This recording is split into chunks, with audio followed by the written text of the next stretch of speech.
Since I began writing about great power politics decades ago, I have been labeled with a number of names.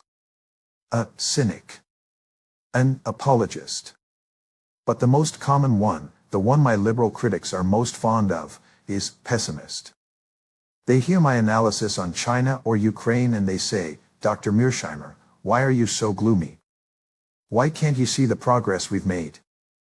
They believe that the 21st century is somehow fundamentally different, that globalization, the internet, and international institutions have freed us from the dark logic of history. They believe in a liberal fantasy. Let me be perfectly clear. I am not a pessimist. I am a realist. There is a profound difference. A pessimist looks at a glass of water and says it is half empty out of temperament. A realist, on the other hand, looks at the glass, measures the volume, and compares it to the cup's capacity. I do not choose to see the world darkly. My job, for my entire career, has been to describe the world as it is, not as I wish it to be. My theory, offensive realism, is not a prescription for how to act. It is a description of how great powers are forced to act by the very structure of the international system. The system is anarchic. There is no global 911. Survival is the primary goal. And the intentions of other states can never be truly known. These are not my opinions, these are the structural facts of our world. It is this structure that creates the tragedy of great power politics. My critics, on the other hand, are addicted to a fantasy. They believe human nature can be remade, that the logic of power can be transcended, and that America, in its benevolence, can engineer a peaceful end of history. The problem is that this fantasy is not just wrong. It is dangerous. It is this liberal fantasy, this refusal to see the world as it is, that has led the United States to commit the most catastrophic strategic blunders of the past century. It was their ideas, not mine, that gave us the rise of China and the war in Ukraine. This documentary is my answer. I will take every one of their core critiques, every pillar of their liberal fantasy, and I will dismantle them, one by one. The first and most common critique I hear from my liberal colleagues is that my theories are obsolete because I ignore economics. They tell me, "Professor, don't you understand? The world is globalized. The economic interdependence between the United States and China is so deep that a war is simply impossible. It would be mutual suicide. War is irrational because it's bad for business." This argument, the idea that economic interdependence makes war obsolete, is perhaps the oldest and most dangerous liberal fantasy of all. It is an idea that has been conclusively disproven by history, time and time again. The most famous version of this was published in 1910 by a gentleman named Norman Angell. His book, The Great Illusion, became an international bestseller. He argued, with great eloquence, that the economy of Europe, specifically between Great Britain and Imperial Germany, was so deeply intertwined that a major war between them was logistically impossible and financially irrational. 4 years later, in 1914, those two nations began the slaughter of World War I, destroying themselves and an entire generation. Why did this happen? Why was The Great Illusion so wrong? And why are my liberal critics today, a century later, making the exact same mistake? The answer is simple and lies at the core of my theory: politics always trumps economics. My liberal critics believe that the principal goal of a state is prosperity. I argue they are fundamentally wrong. The principal goal of a state is survival. Prosperity is excellent. States desire it. But it is a means to an end. The end is survival. A wealthy state can build a powerful military. But a state that pursues prosperity at the cost of its security will not survive for long. When a state's survival is on the line, economics becomes a weapon, not a shield. Look at what is happening right now. The United States is not saying, "We must trade with China because we need their cheap goods." No.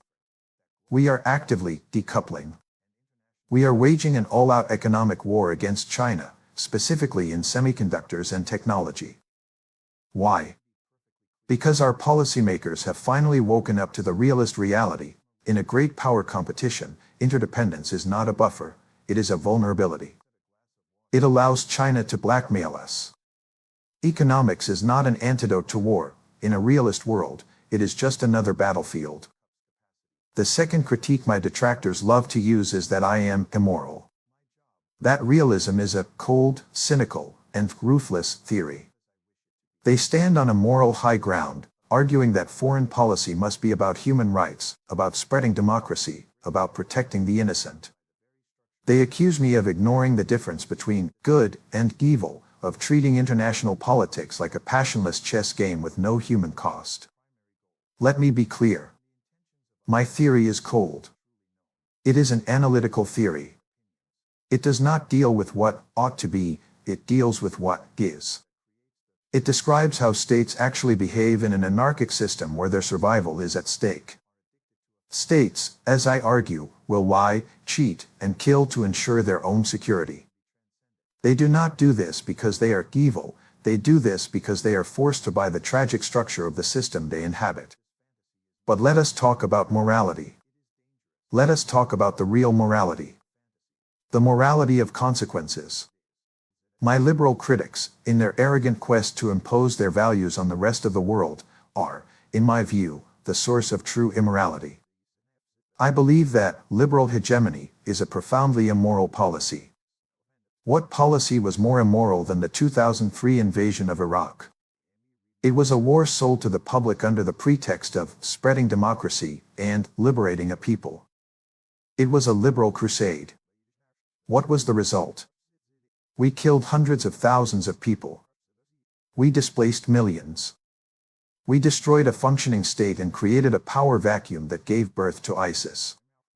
Was that moral? How about the humanitarian intervention in Libya in 2011? Our liberal crusaders, shouting about our responsibility to protect, toppled a dictator. What did they leave behind? A failed state, an endless civil war, and open-air slave markets. Was that moral? And what about Ukraine? It was the moral quest to expand NATO, against all realist warnings, that cornered the Russian bear.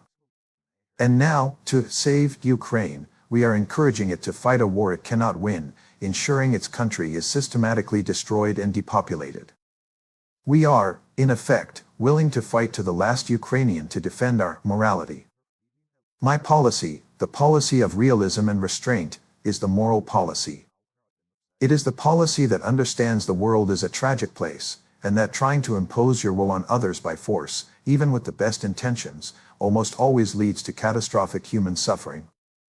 The true morality, in my view, is humility. It is restraint.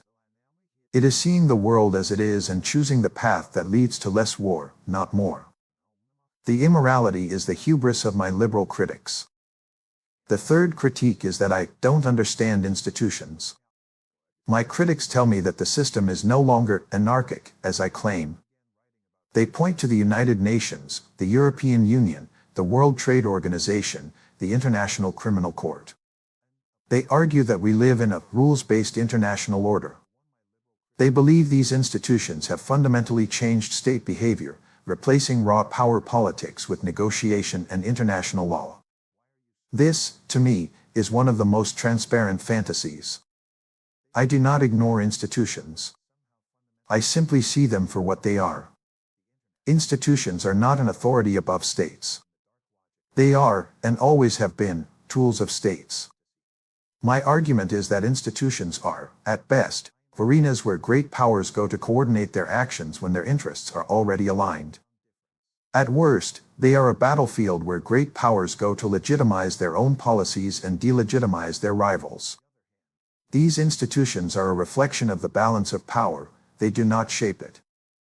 The rules-based order, that my liberal friends are so fond of, is nothing more than a slogan for American unipolarity.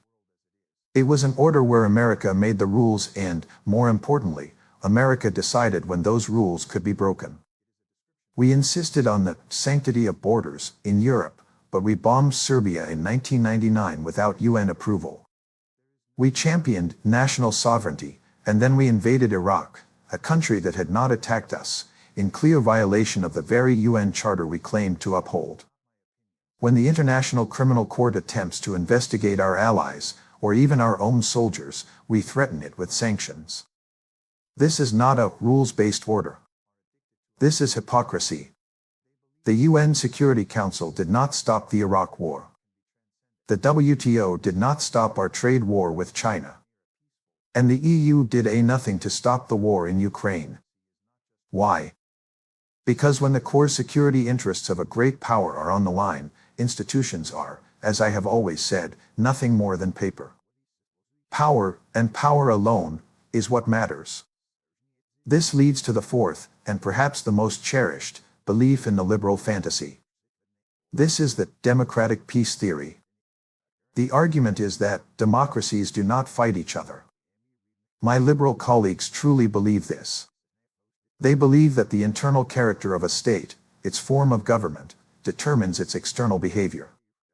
Therefore, their grand strategy for world peace is simple: make the entire world a democracy. This was the driving logic behind NATO expansion, the invasion of Iraq, and our entire policy of engagement with China. They believed that if we could just spread democracy, we could end great power politics forever. This theory is, in my view, deeply flawed and built on a foundation of sand. First, the historical evidence for it is shaky, at best. It depends entirely on how you define democracy and how you define war. Many of the democracies in the 19th and early 20th century, which proponents of this theory cite, were illiberal, had extremely limited voting rights, or were colonial empires. Second, and more importantly, it gets the logic of causation completely backwards. My argument is that peace between great powers, when it has occurred, is not because they are democracies. It is because they share a common threat. The reason that democratic states of Western Europe, like France, Germany, and the UK, do not fight each other today is not because they all have parliaments. It is because for 70 years, they were all terrified of the Soviet Union, and they all parked their security under the umbrella of the United States. And after the Cold War, they remained dependent on the United States, the offshore balancer, who kept a lid on their own ancient rivalries. Their peace is not the product of their domestic politics, it is the product of an American hegemony. The theory also ignores the fact that democracies, while perhaps hesitant to fight each other, are extremely aggressive toward non-democracies. In fact, a core tenet of the liberal fantasy is the crusade, the idea that we must go to war to topple dictators. This was the logic for Iraq, for Libya, for Serbia. This peace theory, in practice, has been a war theory. But the biggest flaw is this: it completely misunderstands the logic of nationalism. When a great power like China rises, it will seek to dominate its region. It will do this whether it is a democracy or an autocracy, because its security demands it. A democratic China would be just as threatening to Japan, India, and the United States as an autocratic China. To believe that changing their internal form of government will solve the fundamental, structural problem of security competition is, in my view, the height of liberal foolishness. A closely related critique, the one my more technologically minded critics favor, is that the world has changed. They argue that my theories are built for the 19th and 20th centuries and that I fail to account for the new realities of the 21st. They will point to nuclear weapons. They will point to cyber warfare. They will point to globalization, which we have already addressed, or climate change. They argue that these new domains have rendered the old rules of land-based great power politics obsolete. This is, once again, wishful thinking. They are confusing the tools of statecraft with the logic of statecraft. The logic remains the same. Let us take nuclear weapons. There is no question that nuclear weapons are a revolution in military affairs. They are the ultimate deterrent, and I have argued that they are a powerful force for peace between great powers that possess them. But do they end security competition? No. They simply change its character. The Cold War is the perfect example. The United States and the Soviet Union both had massive nuclear arsenals. This did not lead to a post-geopolitical era of peace. It led to 50 years of the most intense, relentless, and dangerous security competition in human history. It led to massive conventional arms races. It led to brutal proxy wars, from Vietnam to Afghanistan, where we fought each other by bleeding third countries. Nuclear weapons create a stalemate at the highest level, but they intensify the competition just below that threshold. China and the United States are both nuclear powers. This does not mean they will not compete. It means they will compete in every other domain imaginable, economics, technology, and in proxy conflicts over places like Taiwan, which could, through miscalculation, escalate to the nuclear level. The same is true for cyber. Cyber warfare is a new tool. It is a powerful tool for espionage, sabotage, and propaganda. But it is not a substitute for raw military power. You cannot hold territory with a computer virus. You cannot seize Taiwan with a cyber attack alone. You need ships, you need planes, you need boots on the ground. Cyber is simply a new weapon in the same old realist toolkit. My critics are dazzled by new technologies. They fail to see that these technologies are simply being plugged into the same, timeless, structural logic of anarchy and survival. This leads to a critique that is less of an intellectual argument and more of a deliberate misrepresentation of my work. This is the claim that I am an isolationist.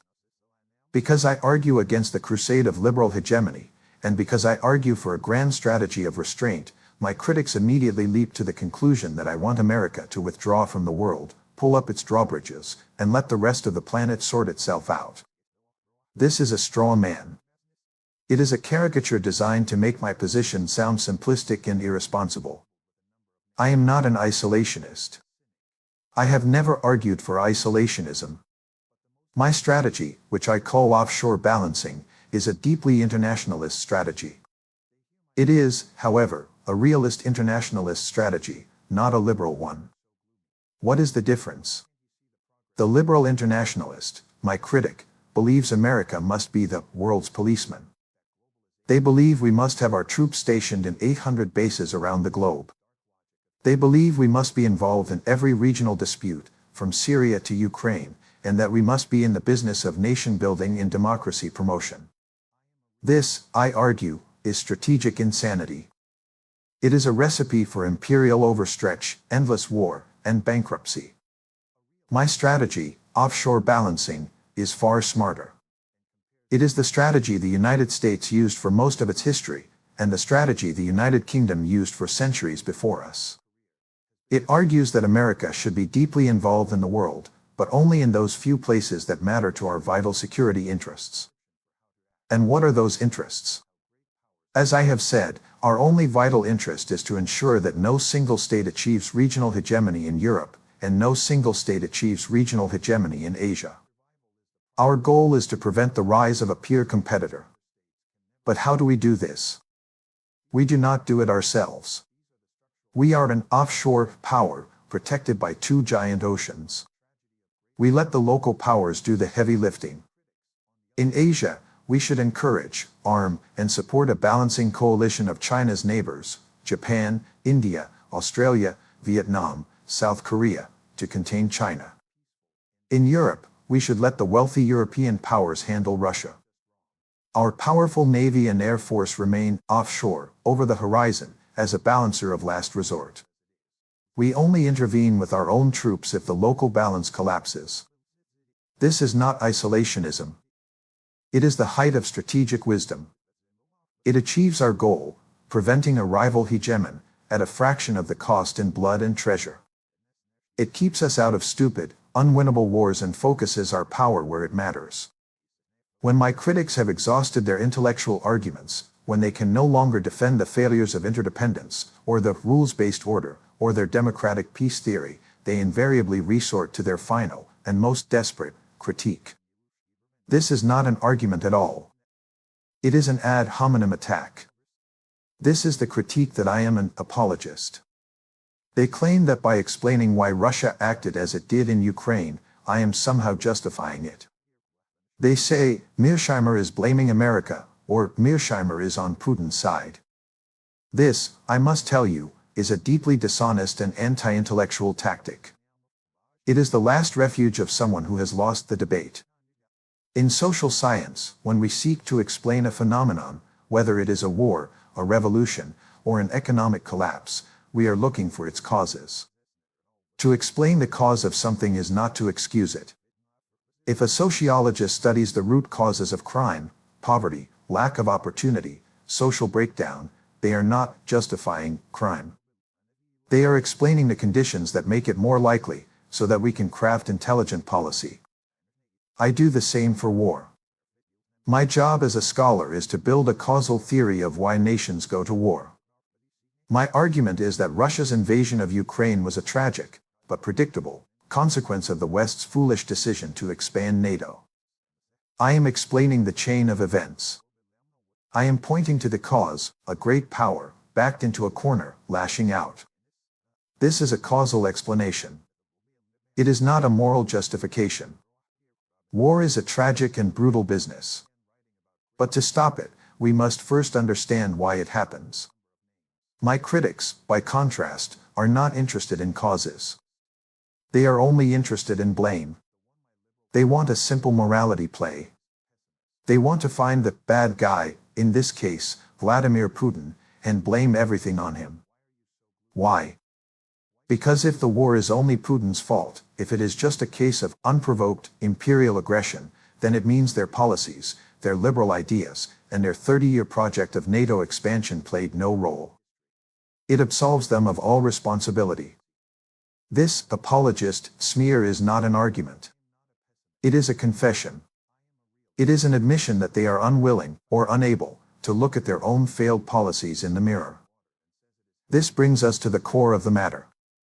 Why do they believe these things? Why do my liberal critics cling to these fantasies of interdependence, of institutions, of democratic peace? Why do they refuse to see the world as I do, as a tragic arena of security competition?